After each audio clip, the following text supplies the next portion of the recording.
Welcome, everyone, to episode 116 here on the Proven Knowledge Podcast. This is the Creators Series. Today I talked with a Philadelphia rapper. His name is Blak. Blak is also good friends with our former guest, King Shampz, and he's a part of Dead Wrong Records with him and Azzan. I talked today with Blak about his evolution as an artist. He used to be into a lot of R&B and hip-hop as well, but he kind of leaned more towards hip-hop because of the lyrical flows and storytelling. And we talked about his recent recording of his EP and everything and where he's headed with that creatively. I really loved his overall stance about himself as an artist, just wanting to, lead with a purpose. We also talked about live performances, which we've talked about before on this show, but specifically, the type of shape that it takes to be in to perform live. And he talked about wanting to get back out there and do more shows soon, especially to perform the new music. And we talked about Dead Wrong Records potentially doing another compilation, which obviously Shampz, if you follow him, he's talked heavily about that, as well as his own album. So the whole camp really just doing incredible things, and obviously I'm looking forward to hearing more from Blak, especially since I just started following him and what he's doing. And his overall goal is just, to have a family and to, be successful over a long period of time, I think is nothing short of incredible, and I really hope he's able to accomplish those. I think he's already doing that in a lot of ways already, so, shout out to him, and thanks for his time, and I really hope you guys enjoy this one. So without further ado, let's get into it. Welcome, everyone, to episode 116 here on the Proven Knowledge Podcast. This is the Creators Series, and today we have a really dope MC out of Philadelphia. He's a good friend of King Shampz, who we had on this show last year. And I really thank this guy for reaching out. I'm looking forward to talking to him today. Goes by the name of Blak. How are you, man? Man, I cannot complain. Glad to have you here. Glad to have you here, man. And once again, thanks for reaching out. Thanks for, wanting to be on the show today. To start off every episode, we kind of have the guests give a bit of background. How did you get into music? How long have you been doing it? Basically, for those that don't know you, just give a simple introduction. So first things first, Blak stands, my name is Blak, I'm from West Philadelphia. Blak stands for, believe like a king. And basically, my name came from a wise man that, helped me believe, what it is to be black in the community, or just a man, period. Other than my father and my oldest brother, So basically, he taught me what's this and what's that, and what it means for this over here, and what it means for that over here, Mm-hmm. And basically, anything that you really do or anything that you do is greatness. It's like golden, whatever you do, So that's why I name it "Believe Like a King," because you gotta believe in yourself, no matter who thinks otherwise of you. Yeah. I love that because I didn't know it was an acronym either. So I think that having that meaning behind it gives the music a purpose too. You know what I mean? So when people hear it, they kind of draw from the story of who you are as a man and who you are as an artist as well. So I think that's great because that shows that you actually have a reason for being an artist and everything. Kind of present yourself, and every time you get new fans and everything, they'll hear that in the music too. So I'm curious to know what got you into hip-hop specifically, especially lyrical hip-hop? Because I know you and Shampz, especially, just from hearing your guys' music, it's very lyrical, very old school influence and everything. So what kind of led you to that route as far as your own music? Oh man, me and Shampz, man, that background with me with music, it's I've been listening to Biggie, Tupac, Jay-Z, 50 Cent, Wiz Khalifa, Tiger. Who else? Davies, Jadakiss. I haven't listened to KRS-One yet. I'm so serious, but most definitely Rick Ross, Meek Mill, Cassidy, Gilly the King. Everybody. So music, from my background, I used to listen to R&B, old school R&B and all that. So that's what transpired me, getting into music. And then when I found hip hop, it was damn, all right, I like this. Because my oldest brother, he rap, and my older cousins, they rap too. Mm-hmm. Many of the other friends rap. King Shampz, I met him through brother Azzan, who made the beats and all them. So, he made the whole album for Dawn of the Dead. So, basically, man, the hip hop for me, man, that is kind of like self-expression. And it's like, it's really free. It's like really like, you speak what your truth is. That's what I love. That's what I love. Yeah. So obviously, you mentioned like Meek Mill, right? So he's probably one of the bigger artists come out of Philadelphia in the last like 10 years, especially in hip hop as well. So like, how do you view kind of the scene in hip hop in Philadelphia? You know what I mean? At least from your perspective, like, is there a lot of different artists kind of just doing it more underground, or is it kind of getting more spotlight now as opposed to where it did like 10, 15 years ago? Like, how do you view that from your perspective? So for the underground scene, it's like it's a real hard grind because some people like all right, you know how Chicago drill is now. Yep. They got that in Philly now. Mm-hmm. So everybody really looking for drill more than factual rap or conscious rap or anything. So that underground for all that is kind of hard because you really got to promote and you really got to say something to grasp people's attention. That's one thing we do over here dead wrong, and one thing I always want to do, always want to grasp your ears, not just my visuals or not just because of like the pics I will post or anything, but my words itself. It gotta really grasp you for real. So that's what I say. Yeah. The whole, it gotta really grasp your attention for you underground like this. Uh-huh. Yeah, and I think it kind of goes that way like anywhere now too, and especially with so many artists, it's like you kind of gotta find a way to set yourself apart too, because you don't want to just be out here doing what everybody else is doing. You want to set your own path and make your own lane and everything. So I definitely see like where you're coming from in that regard. As far as like dead wrong, obviously, because I know of Shampz, I know of Azzan, because like on the episode I did with Shampz, like he really like praises Azzan for like his beat making and like his skills to put like two and two together. So what do you think like is your role in the group? You know what I mean? Are you like more of just kind of you come in and you'll finish these tracks that they have going already, or you're kind of just making stuff from scratch as well? Like, how does that kind of go from where you're sitting, and how do you view them as collaborators and working with them closely? Man, let me tell you something. First things first, Azzan is my fucking dog, man. I'm sorry, but that's my dog, man. Like, man, listen, we grew up in high school together from ninth grade. I think he switched over though to a new school, to Overbrook. But regardless, I kept in touch with him. Like, if you seen the messages I be sending this man, like, I need these beats quick, bro. I need these beats whenever you ready, bro. I know you busy. I know you at work. Like, bro, I need these beats. I be blowing this man phone up, man. Especially with the dead, especially Dawn of the Dead. There was like no hesitation. Like, bro, I need him. I need it. Like, King Shampz and Azzan, they know what they doing. Mm-hmm. And I had to learn, like, I can't have them hold my hand through this whole thing. That's why I had to learn as well. Like, looking at them and seeing them do it. Like, I be seeing him, like, getting on these podcasts, getting all these other stuff. I'm like, how you getting all this and not right? You got it, and you went out and got it yourself, right? So now I gotta do my own thing as well. Yeah. And the group itself will tell you, like, Azzan really knows exactly what he doing. And King Shampz got a blueprint. You just gotta follow it. Mm-hmm. And whatever you do, stay busy. Go in the studio. I got in the studio. I sent them 2 tracks from my new EP that about to drop soon. They love it. So I kept on doing it like that. Mm-hmm. But with collaborators with all that, I want a song with Shampz. I want to go bar to bar with him. I want to hook with Azzan. I think he on my EP as well. Mm-hmm. But I'm gonna try to get that. I'm gonna push myself to get that. Mm-hmm. But both of them, yeah.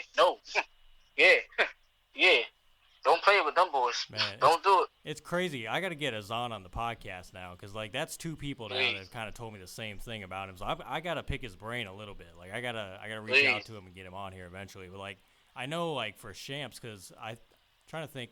I think I did that interview in, like, May of last year. So it's been, like, over a year now. But, like, I follow him on, like, Twitter and Instagram and everything. And he's always doing interviews. Like, he's done so many more podcasts than even just mine. Like, radio and everything. He can't sit down. Yeah. And just promoting his music, getting on there, playing his tracks for people, it's like, that's inspiring because it just goes to show that he really cares about what he's doing. is putting For himself real. out there and trying to get new fans and get himself in front of people. So it's like you really do. You got to put the legwork in, especially when you don't have a lot of people around you to kind of help you at first. It's like you got to get out there and just start doing things and trying things and see what works. So I definitely commend both of them for that, and I commend you for that Right. as well, because it looks like you're doing that same thing as well now with your music and just trying to Dude, get it going, man. So most yeah, definitely. that's Because great. like it's what any young artist needs to understand, or any new artist needs to understand, or just got signed artists. It is you can be hot here, but you can drop instantly Mm-hmm. within tomorrow. Like Mm-hmm. everybody not going to just keep on your train. It's going to be another person with the next train that probably got better liquor over here, better service over here, better food over here, and they're gonna have that party train going. Wow, Mm-hmm. my train looking dope because they hopped on that one. I gotta keep my train entertained, and what's the other word looking for? Entertained. Focused on me Mm-hmm. more. Like nah, like it's a competition. The way you Yeah. look at it with basketball, boxing, anything. This rap game is really competition. Either you in it or you're not. They Mm-hmm. can't wait on you. Yeah. That's why he told me get in the studio, keep writing, and get out there. You can't just sit down and say, "Oh, I made a song." They ain't gonna listen to that. Mm-hmm. For real, for real. It's really about too like the consistency over time and kind of evolving over time as well, because like you Yeah, just said, you could think you have it all figured out at one point and you're at the top of the mountain, and then it'll exactly. it'll change pretty quickly, and then you're like, well, what do I do now? You know what I mean? Because this isn't working anymore. So you always have to kind of be looking out for what is next. You know what I mean? Like, what can I do next to kind of continue to grow as an artist, and you know like we always say, gain new fans and gain an audience and everything. And so I definitely think that's something that everybody should, look out for, even outside of hip hop too, just like if in music in general, because that's always important. So you just mentioned like, sitting down, writing records, being in the studio. Obviously, you're working with Azzan with a lot of this production and everything. What's the process like for you, like right now? Are you more of just you're going in and taking like a few days on a couple songs, or you're going in one day and doing like good amount of songs, like 5 or 6 songs? Like how many songs are you doing? Like let's just say in a day or in a week, right now at least. Right now, right now I'm working like a full time job, part time. I'm not well half the time working on my full time job, Mm-hmm. and when I got my off days when I'm not with my girl, handling some things with her, or you know, having a little me day. I'll be in the studio probably knocking out at least one or two songs. But if I didn't had a job, I would have been knocking out like three or four, and had some type of income coming in somewhere, and just going in the studio, lock in for at least a good like 2, 3 hours, and jump out, then go on about my day. Mm-hmm. The writing process is like I don't I don't punch in when I record. I actually sit down and write everything. Like I don't want no ghostwriter, none of that. Like I hate a ghostwriter. I ain't gonna lie to you. Like that ghostwriter stuff, it's not genuine to me. It's not legit to me. I don't mind having people, input in it. That's cool. Like you can say this one, say this not cool. I would definitely put credit in for you for that. But if you write my whole rap out for me, I'm not gonna rap it and Mm-hmm. record it because it's not coming from me. It's coming from you for real, for real. So Yeah. it's like the writing process. I sit down and write, and the recording process. It's just like I do like one or two songs, probably three, and Mm-hmm. just keep it moving like that the next day or next week, next month. Yeah. So, have you ever found it challenging as far as balancing all that? Because obviously, like you said, you have your personal life and your relationships and everything. Like, what have you ever faced any challenges with that as far as like keeping it all kind of afloat? I guess. Yeah, cause life get a hold on you, man. Like, all right, like the Dawn of the Dead. I wrote. I was writing to it, and while I was writing to it, it's like my bad. It's a bug out here. It's trying to fight with me, But yeah, I was writing to it, and while I was writing to it, it's like it was hard because I got this over here. I got coronavirus. I got multiple things going on. I'm in the crib with like a bunch of people, noises everywhere, and Fast forward, finally got the EP done. But we trying to promote it. I want to promote it outside. Coronavirus out. I don't want to get sick. And plus my job, I'm taking much time trying to work, trying to get studio time. And it's hard because studio time, you need money for that. Yeah. You can't just walk in and say you need the studio. But the best way for you to do it is save up money now and just get your own stuff and put it in your room. Like, that's time consuming. Like, you got to have a good day for you to record, a good day for you to write, and a good day just to, clear your mind. Because this rapping is not a game. It's really like mental, everything. Have you ever thought about eventually maybe doing, like, getting into engineering or getting into producing your own stuff, or are you just gonna kind of focus on the rap and nothing else? Or have you thought about it? No, yeah, I'm definitely trying to get into that. I'm just learning, every step of the way. I take baby steps. I don't want to jump into it, rush into it. I be learning here and there from, like, every other aspect of it. Like, I've been learning from Azzan. I've been learning from a couple other people. I know this guy named Too Shy. That's my man. He Found My Way. He made that beat, and he, I've been learning from him when I was younger in high school how to make my own beats. I made my own beat one time.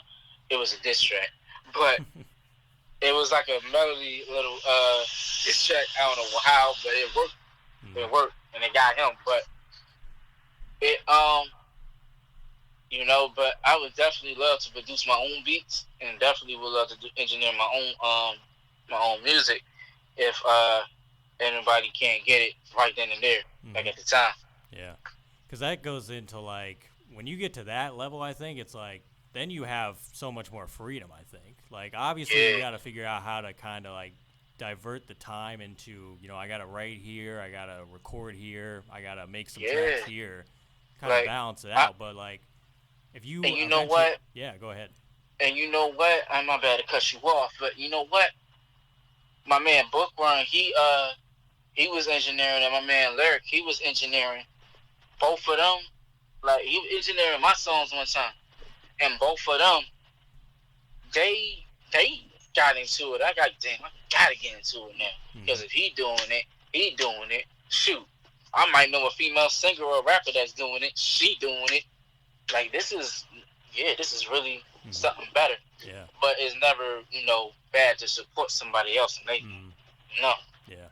I always kind of look at it as, like, even if you have the skill to do it too, it kind of almost depends on the circumstance too. Because I've had songs where it's like, I want to go to someone else and get their ear on it, you know what I mean, and get their opinion about it and work with them closely and kind of get it to a different level. Because it's like, you can, and then there's other songs where it's like, I want to do this whole thing myself. Like, I just kind of want to go in and mix the whole thing and put it together and then put it out. So it's like, you always have the options too. Even if you have these skills, it's like you want to go work with other people, you can do that. You collaborate and do all kinds of things. I definitely think it's interesting too, because during the pandemic especially, a lot of artists, they learned how to do that, like engineer themselves, record themselves, and pick up these new skills that they didn't have before. So I definitely think that is something that, especially the last couple of years when I've been talking to people, they've always said that they've just learned a lot of different skills that they didn't know before. They use that free time to kind of pick it up and everything. So I definitely think that's something that is incredible to see. So I don't know if you've done any live shows recently or at all, especially the last couple of years. Is that something you're looking to get into eventually, especially with, like, the new music you're going to have coming out and everything? Definitely. That's why I'm trying to lose this weight now. I'm like 200 something right now, like 203. But I'm trying to get back to 185 and probably lower than that. My main goal, 185. But I wouldn't mind pushing it to 175. But I got to find a way to get into a boxing gym, because that's the main way I was losing most of the weight. But performing live, like, I definitely want to do that, because that's like that's where a lot of people really gonna look at you and really gonna see that, damn, that's really passionate. This boy really passionate, because it's really good for you, because everybody not gonna just listen to your song, they want to see you perform it as well. I know I performed when I was younger and they was liking it, but it wasn't at, certain venues wasn't at, like, a level where you can go all hype and go all rowdy. But it's like I really want to do that again. I really miss it. I swear I miss it. It's like Yeah. hard trying to get back into it, especially with the world that's going on now. Yeah. It's great to see live shows kind of coming back because I know this year was the first year where like a lot of festivals, especially, returned and they had their Oh full yeah, lineups and everything. It's funny you mentioned yeah, about like being in shape too because I think a lot of artists they don't understand that you almost have to condition your body like a sport when you're performing. You know what I mean? Like breathing exercises, you got to diet, you got to do all these different things. You got to rehearse, do yeah, all this stuff. It's like it's a real like grind and like a real job too. So yeah, that's something that I think a lot of people overlook. But like I think that's why I'm glad I'm not like anything more than just like producing and stuff myself because I'm like I would die. Like I would probably like yeah, pass out and die on yeah, stage. 'Cause it's like I think a lot of artists they think they just hop up there and like do it. You know what I mean? And like it's yeah. gonna be fine. It's just like the studio recording, but it's like there's a lot of energy Man, that gets listen, exerted. You know what I mean? 'cause- and you know what? You know what kind of helped me, and I understood it exactly, and I kept on doing it. It was like when I'm in the gym, it's running that helps your breath control. Mm-hmm. Uh, leg workouts or like playing basketball or like I said, boxing. Like all four of them can really help with your breath control, your movement, your physical attraction, man. Everybody gonna look at something. Mm-hmm. Everybody gonna see, what you trying to do. Yeah, If you moving all sluggish and everything on stage, they're they're gonna gonna look know. boring to you. Yeah, Yeah, man. So yeah. yeah, and like I said, like your me days, like I said about your me days, it's like it's mentally like you really gotta put your mind at ease too, cause you be going hard all week. Mm-hmm. You got one day for yourself that's gonna kill you. You gonna Yeah. be tired as ever. Mm-hmm. Yeah, you got to keep the balance, especially because Exactly. yeah, I definitely feel about the overworking thing too, because there's obviously people that love to do like they pull all nighters and they get hardly any sleep. They don't drink enough water. They don't even eat enough, Yeah. and they're just like, oh, I got to keep working. It's like if you do that, you're not gonna survive. You're not gonna be able to make good material, and you're not gonna put out anything that's worth a damn. So you might as well just take a seat and just chill, watch some TV, take a nap, do what you got to do. It's like Hmm. it's not going anywhere. Like the work is not going anywhere. It's going to be there when you come back. Uh, Exactly. but yeah, and it goes back to what we said about like the long, continuous grind. You know what I mean? Like it takes a long time, so it's like you don't shouldn't have to be in a rush for it. And yeah, like live shows, I definitely think first impression is pretty much everything, especially those first few shows. Like you want to present yourself as good as you can to people Yeah. and just give them that first impression to be like, I want to see them again. You know what I mean? Because they gave me a quality performance. I love their music. And I'm gonna go see them again eventually. So that's definitely important stuff. So you mentioned you're working on an EP right now. So what can you reveal about that? Like, do you have some of these songs done, almost ready to go? Like, do you have a date kind of So scouted out, or what are you looking at? so I don't have a date right about now. Two songs are done so far due to the fact I was trying to find like a good studio. I found two of them so far. It's Studio 524 Philly and DP on deck. That's my man. He Diamond Plus Studios and plus um, the engineer that worked on Dawn of the Dead. Ethan, he got a studio. I forgot the name. I'm sorry, Ethan, but he got a studio. My man, you might as well. So Well Studios, he got one. I can go over there. I might go over there soon too. But Mm-hmm. I got a total of four I can go to. And the name of the EP is called Homicidal Thoughts. Like I said, I got two songs so far finished. I just need to focus on the rest of the six and push it out that way and promote it. We about to drop one of the songs off the EP called The Meter uh end of in the end of July. And if anything changes, I'll definitely let everybody know. Mm-hmm. But yeah, man, we about to drop that one at the end of the month. Nice But man. in the name of the EP, Homicidal Thoughts, is because all right, back then I had this idea of like through the cold coronavirus, deaths in the family, things I went through, things I seen, freaking the pandemic, Mm-hmm. uh, coronavirus pandemic, two different things. My way of the pandemic is when Philly had that whole riot. I'm sorry, the riot thing. The riot. And, it's just a lot of things that can come along with it. Because living in the city that I'm in, you can survive. And the only way you can survive is when you just stay to yourself. Mm-hmm. You stay to yourself and do you. You don't have to worry. You don't have to worry about people coming up trying to rob you, hurt you. Better yet, let alone kill you while you walking home or coming in from work or walking your dog or anything, getting money out the ATM or anything like that. Like the city is getting real turnt right now, and people can't really live there no more. And I see why. Like matter of fact, for instance, where you live? I live in Ohio. Ohio. Yeah. That's Bucktown. So, from what Bow Wow be saying, is Bucktown, but I don't know exactly how Ohio is. I've never been there before, but I'm pretty sure in every state it's a hood where it's not, what's the word I'm looking for? It's not strict. Mm-hmm. There's no strict rules over there anywhere. They just do whatever they want.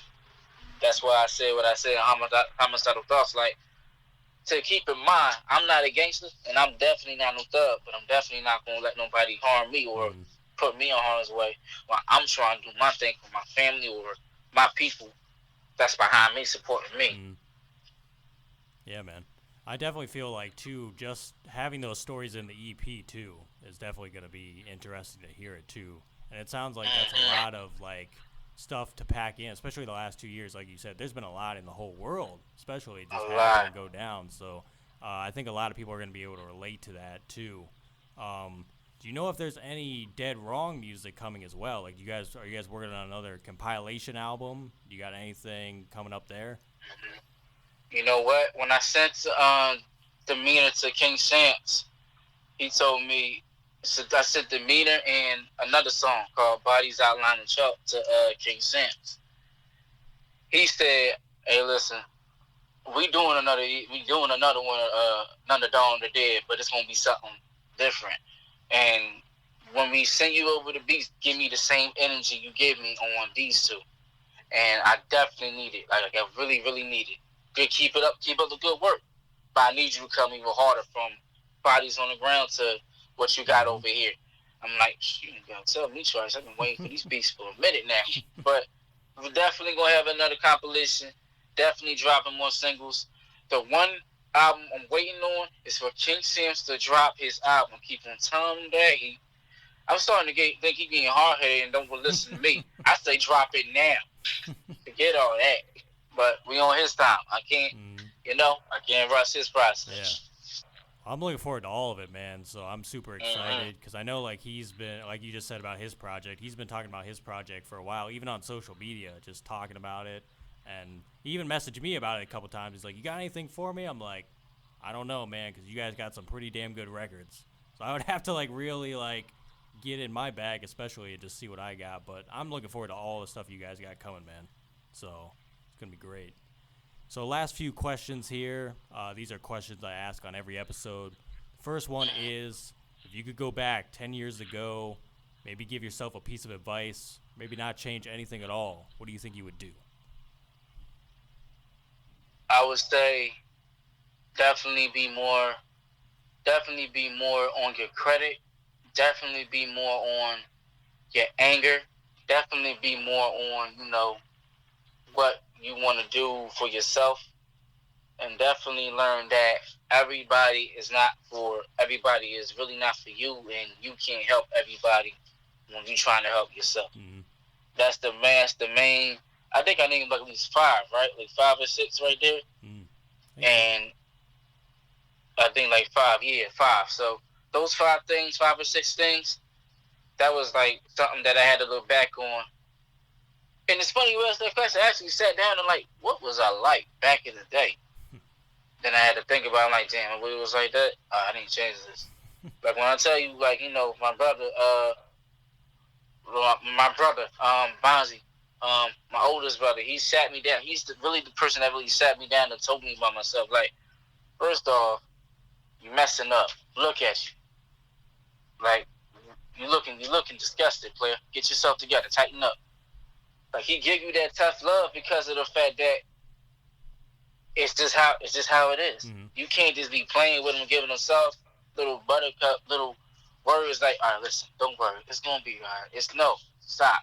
Like, do this, handle it this way, and once you do it like that, it'll be fine. And the way you was doing it, you're doing too much. That's how you really want to do it for real. Because nowadays, people will tell you the little soft little thing, but they really need tough love for real. That's what these kids need nowadays. Mm-hmm. They need tough love. That's why I don't mind it coming from, my girl's family, my family. My girl family give me tough love. They act like my mother and my father. Like, dang, all right, cool. But yeah, definitely those 5 things, man. That's the 5 things that I always, look back on. I'm like, I'm never going to venture that. Mm-hmm. That's why I'm kind of proud of how I'm progressing there. Yeah.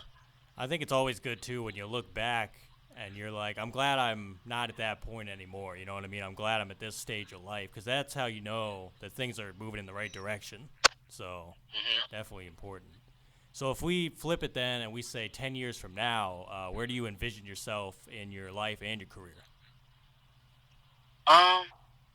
Kids, definitely kids, but I'm waiting on that.